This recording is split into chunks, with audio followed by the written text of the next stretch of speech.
สบายดีพ่อกันอีแหละพี่น้องพ่อเตื่อยบ้านนาพ่อเตื่อยคนบ้านนาเนาะการเจ้าน้ำก็ถือว่ามาฮอดขั้นตอนสุดท้ายแล้วเนาะพี่น้องเนาะเรียบร้อยเอานั่นลงเรียบร้อยต่อเรียบร้อย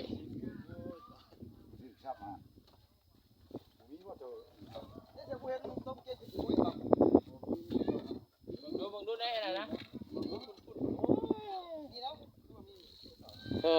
จริงแล้วหนึ่งออกแล้วเนาะโอ้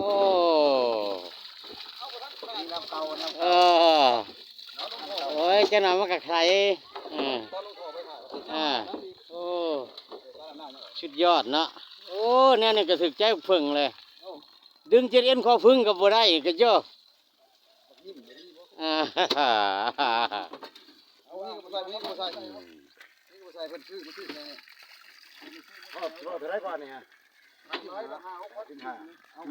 ยังเหลือยังบ่พอยังแท้หัวกอกมันเวลงเลยเขาให้พิษ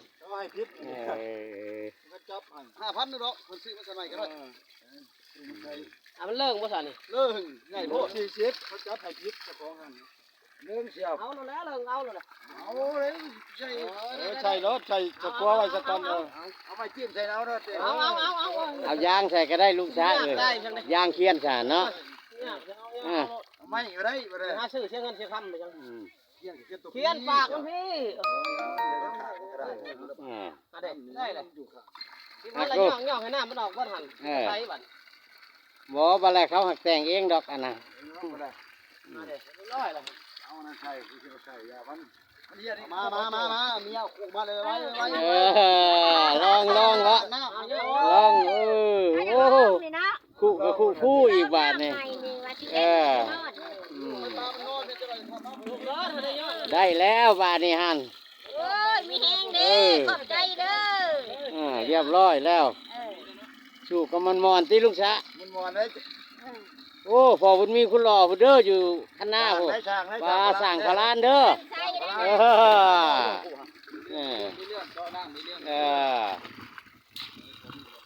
สั่งเจ้าสั่งเขาก็หล่อคือกันเด้อ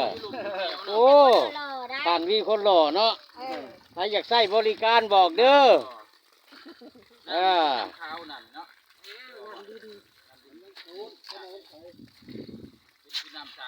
บอนอยู่ของเพิ่นคาสิโนบ้านเฮาแล้วคุ้มยังนะคุ้มหนึ่งบ่คุ้มหก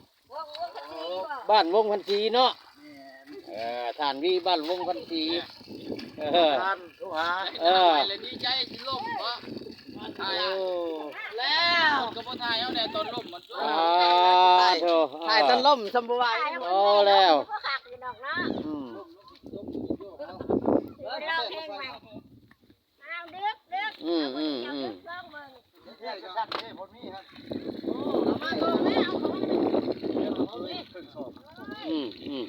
พูดมาใส่ก็ได้ใช้แล้วมันก็ใส่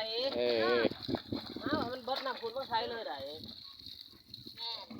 ขับอยู่โอ้ยเล็กน้อยเฮ็ดก็ได้เรื่องนี้บ่อยากแจ้งมันเหลื่อมแดดเนาะ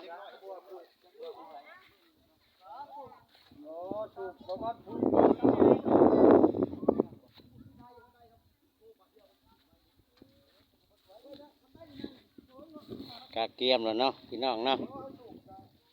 ที่ว่าแล้วนี่ก็ได้ออกเมื่อเป็นอะไรมอนอยู่บ่โอ้สุดยอดเนาะ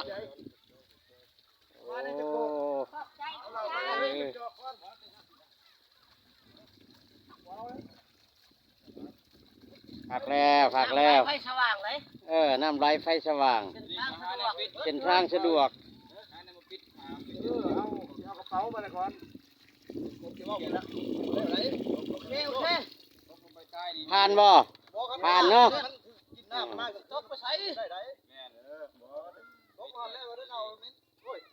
แม่นไหนเป็นหนูเป็นยังตกลงฮะ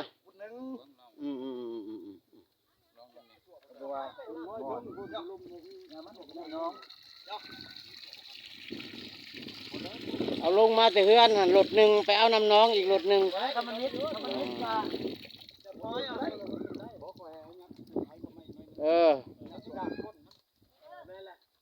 ใส่แล้วผู้ครับนะวิ ซอยไปเลย กลับเข้ามาอีกได้บ่จักหน่อย ได้ ย่านมันบ่วิดรถมาฮอดนี่ก็พอเตือนขอพักคลิปไว้สำนี้เนาะพี่น้องเนาะขอมกทุกไล่ขอบใจทุกคอมเมนต์อย่าเจ็บอย่าจนพี่น้องเอ้ยพ่อกันคลิปหน้าเด้อสำบายดี